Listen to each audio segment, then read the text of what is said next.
B is Nate Poole. To my immediate right is Marguerite Curran. We are here today for Parking Authority of Baltimore City. I'm going to turn it over to Pete Little. Pete, if you could please introduce your team, specifically name and job title, then jump into your presentation. I'm going to ask you to keep your presentation to no more than 3 minutes, as we're all pretty familiar with it and have already seen the slides, and we'll jump right into questions. Take it away, please. Okay. Yep. I am Pete Little. I'm Executive Director with the Parking Authority of Baltimore City. With me today are Sandra Downs, who's our Chief Financial Officer, and David Rhodes, General Counsel for the Parking Authority. Candace New, who's our Chief Operations Officer, is unable to join us in person today. The Parking Authority is a very small, very lean, dedicated 50-member team tasked with managing a host of city on-street and off-street parking assets and programs. We manage the city's parking meter program with over 900 pay-by-plate multi-space parking meters and over 2,700 smart single-space parking meters, which help to provide parking availability at 12,000 parking spaces in commercial areas throughout the city. We manage the distribution of over 30,000 residential parking permits to residents in the city's 46 residential permit parking areas. We administer the city's residential reserved disabled parking program, which allows residents with permanent mobility restricting disabilities and no accessible parking on their premises to reserve an on-street parking space in front of their home. This program currently serves 2,900 residents and continues to grow. We manage the city's valet regulations program, which has done an excellent job of curbing issues and abuses associated with valet parking operations in the city. We manage 13 city-owned parking garages and 20 parking lots with over 10,000 parking spaces. Our parking planning division collects and analyzes data to develop plans to address parking issues throughout the city. And we're also very involved in efforts to bring more publicly accessible electric vehicle charging stations to the city. And in fact, we recently created a full-time electric vehicle charging programs manager position at the Parking Authority, and we expect to fill that position soon. The service is supported by the Parking Enterprise Fund and the Parking Management Fund. Revenue from parking garages, parking meters, permits, citations, and parking taxes are collected in these funds. And after deducting expenses for parking operations and paying for debt service incurred to build the city's garages, any remaining revenue is transferred to the city's general fund. The recommended budget maintains our current level of service. And then over a year ago, we initiated in 2 residential permit parking areas, Riverside and Ridgely's Delight, a virtual permit parking program whereby a resident's license plate becomes their permit to park or their visitor's permit to park instead of a decal or a placard. With some minor adjustments along the way, the pilot program has been successful, and we'll be looking to expand it to other residential permit parking areas by the end of this calendar year. Working with the Department of Transportation, we'd also like to explore how enforcement of residential permit parking restrictions in those areas with virtual permit parking can be more efficient through the use of vehicle-mounted license plate recognition cameras. So the budget includes $400,000 for targeted enforcement in Riverside and Ridgely's Delight, and then in other areas with the virtual permit parking programs. Our 2 performance measures here we've highlighted are revenue measures. As you know, the pandemic decimated all sources of parking revenues. As we emerge from the pandemic, we're seeing a slow and steady rise in parking meter and parking facilities revenues. Parking meter revenues are now approaching 85% of pre-pandemic levels as commercial areas become more active. Transient parking revenues at city-owned garages are now at 75% of pre-pandemic levels, especially as we've introduced special programs and pricing designed to attract hybrid workers. Monthly contract parking revenues at garages is holding steady now at about 70% of pre-pandemic levels. That is the end of the presentation. With that, questions? Excellent. Thank you very much, Pete. The VPP, virtual permit parking, the pilots in Area 48, Riverside, Area 5, Ridgely's Delight, both in my district. Very pleased to see that. Give me your 30-second assessment of how that's going. I think it's gone very well. Residents like it, the fact that they don't have to come to our office or to community pickup to pick up a placard. They can never lose a visitor's placard because there isn't a hard placard to be lost anymore. They just record their visitor's permits. Those folks who don't have access to a computer or don't have online access are able to call a 1-800 telephone number in order to register their visitors too. They've really liked it. For us as well, it's helped to reduce costs. We don't have to buy permits anymore. And it's enabled us to serve customers faster as well too as a result. So it's been a success. Excellent. And I know you, Bob, and I were supposed to talk offline, and I know we will, in due time, no rush on it. What's your feeling in terms of the level of service that DOT parking enforcement is providing with respect to the VPP? Well, in those VPP areas, I think it's been okay, but in the end, with this new technology and with the introduction of this pilot program, where we'd really like to study how we can leverage this technology through the use of vehicle-mounted license plate recognition cameras, we believe that they'll be able to enforce those areas that have virtual permit parking much more quickly, and as a result, we'll be able to do it much more often, which is, at the end of the day, what residents in those areas are looking for. Absolutely. And do we know what the frequency is that parking enforcement is out in those neighborhoods? I think you'd have to ask them, but Okay. I think they typically will try to hit them after they've gone through the metered parking areas that they're assigned. A couple times a week, generally. If the answer is no, and then I'm going to go over to Councilman Stokes. If the answer is no, this is fine. But we have DOT here today at 2 p.m. Would you be willing to come back to Chambers later today? I think I have a meeting later today. Understood. Sorry. That's exactly how I would have answered that question, for the record. I'm sorry. Could you send someone from your agency who's familiar with this program to come? Sorry. It's all right. Could you send someone from your agency just to, rather that, you don't even need to send anyone. You can stream the hearing on Charm TV. So what I would ask is, can you make sure that someone is listening to that entire hearing starting at 2? Yep. And they just go to the Charm TV website, and in the top right, there's a live stream button. And just make sure they're tuned in at 2. And probably in the future, we should I think it's a good idea to have someone from Parking Authority there, whether it's you or Candace. Again, that wasn't guidance I had given before, so I'm not going to throw that on you at the last minute. Kind of lesson learned on my end. Okay.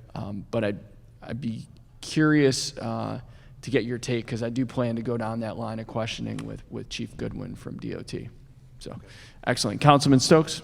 Thank you, Mr. Chair.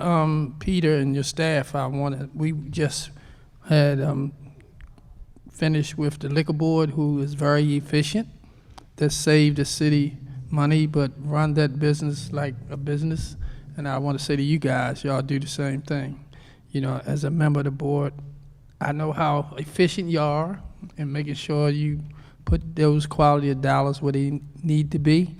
And I just want to kind of acknowledge that y'all run a tight, good ship over at the Parking Authority, but also I want to mention that the license reader, a lot of people are happy with that, because a lot of machines start getting damaged. I watch people try to take money out the machines, and really the license reader really save you a lot of repairing of those machines. I know for a fact. So have you seen a reduction in, one, you don't use those machines too much no more, but I'm sure y'all got some good feedback about the license plate readers that y'all implemented? Yeah, I think you mean the damage to the meters Yes. themselves. Yeah, we're seeing a lot less vandalism on the meters. Part of it is due to the type of meters, going to the pay-by-plate meters instead of the pay and display receipt meters there. But yeah, we've seen a significant reduction. And the customer don't have to take the extra walk to put their ticket back inside of the car in the window. So Yep, customers So, like that too. You can just go right to your destination. again, I just want to acknowledge how y'all run a good, tight business over there. Well, we appreciate your service on the board. Yeah, and I know you question us about things along the way, and we appreciate that too. Keep us on our toes. Thanks. Councilwoman Odette Ramos. Thank you, Mr. Chair. Good morning. Thanks for being with us. I had two questions. One is, we have two complaints that have come into our office of the disability parking, which is important for people who need, to have a parking space in front of their house. The people have died, and so unfortunately, so the neighbors are wondering, how, I know that there's a renewal process, right, for those, but then if there's no need for the parking anymore, what is the process for that? Yeah, if those neighbors just contact our office, and information about how to contact that particular division within the parking authority is right on our website as well too. Michelle Thompson is our longtime manager of that program at the parking authority. Okay. If they notify her, we of course do need to investigate to confirm that the person has either died or passed away. We sometimes get false reports from disgruntled neighbors. Well, there's family members that end up using the parking spot. Yeah. So we just need to confirm. That don't need the disability parking. Yeah. So that's the issue. Yeah, and then even if the family members are still doing that, we will ask for confirmation from family members that the person is still alive and living there also. So it has to go through that investigation process, but then as soon as we determine that the person is no longer there, then we have the space removed. Okay, I think we had referred both of these to your office a while ago, but I'll have to check and see where they are. But because I wasn't sure of the process. Yep. So thank you for that. So it may take a little time to actually have them removed after we've put in the work orders as well too, because we rely on the Department of Transportation sign shop to both install signage and to remove signage, They're and there are behind, times yes. when they're backed up. Mm-hmm. Yeah, absolutely. The other question I had is a super local question. We have and I think my office is working with you on this, we have a parade that goes through our part of my district, and people are very upset about the parking issues because no one has tried to figure it out. I know that in my colleague's district, when Artscape is around, they have specific restrictions on parking in the neighborhood for that.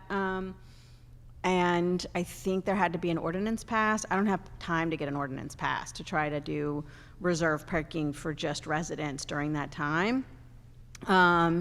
Is there a way to figure out if I can get, some temporary signage and maybe a placard or something for the residents to be able to use? Who would we be going to in that regard? This is the Caribbean Parade. For which parade? I'm sorry. Which one? Mm-hmm. Which parade? The Caribbean Parade on July 9th.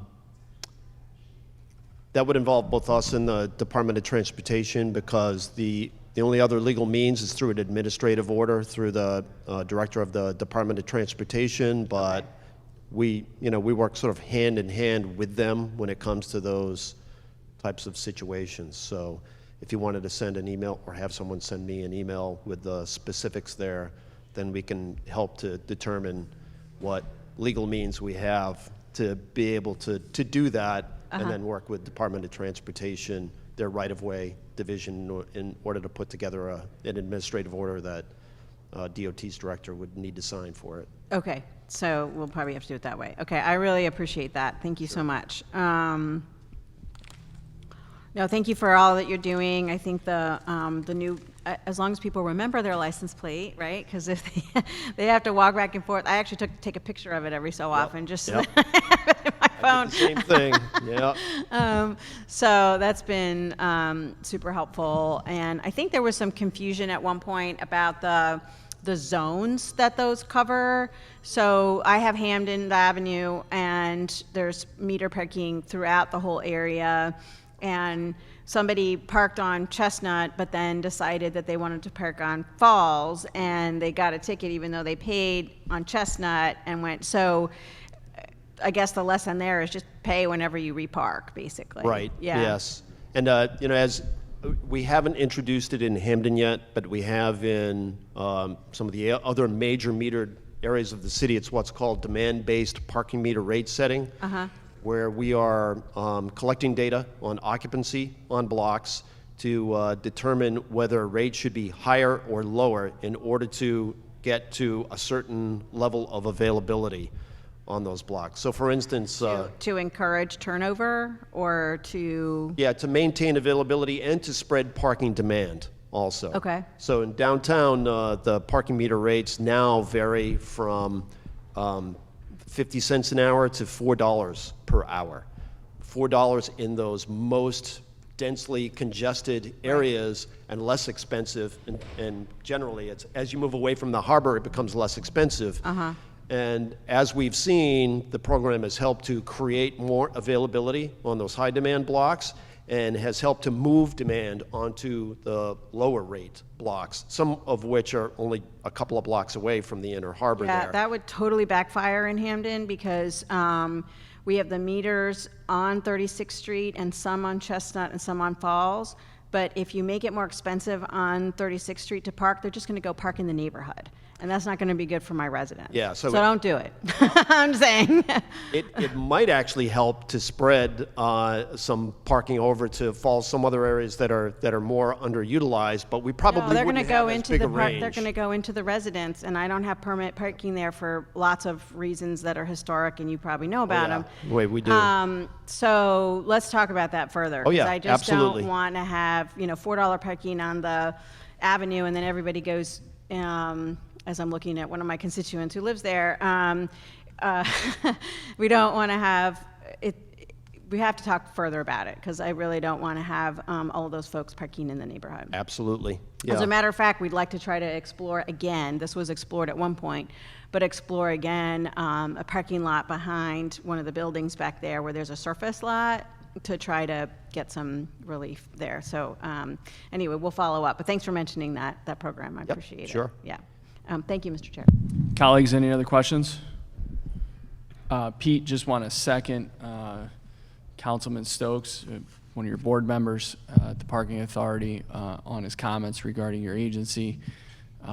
Consistently say there are 3 very highly performing agencies in the city of Baltimore, BDC, Liquor Board, and you guys are the 3rd. Appreciate all of the excellent customer service. Please pass my regards to Candace. Sorry she couldn't be here today. Also want to compliment you on I don't want to say hiring, I think promotion of Shamir Cole. Shamir had very, very big shoes to fill when Steve Robinson left to go to Downtown Partnership. And I can tell you because I think I have 14 of the 49 RPP areas in Yeah, the quite a city in few. my district, so I deal with that program a great deal. And Shamir has been incredibly responsive and really a great pleasure to work with. So I will pass that along. keep up the great work. Thank you. And please make sure you have someone tune in for the DOT hearing, and we'll circle up later on the VPP stuff. Great. Great. Thank you. Thank you. Have a good one. We are in recess till 10:30. Office of Inspector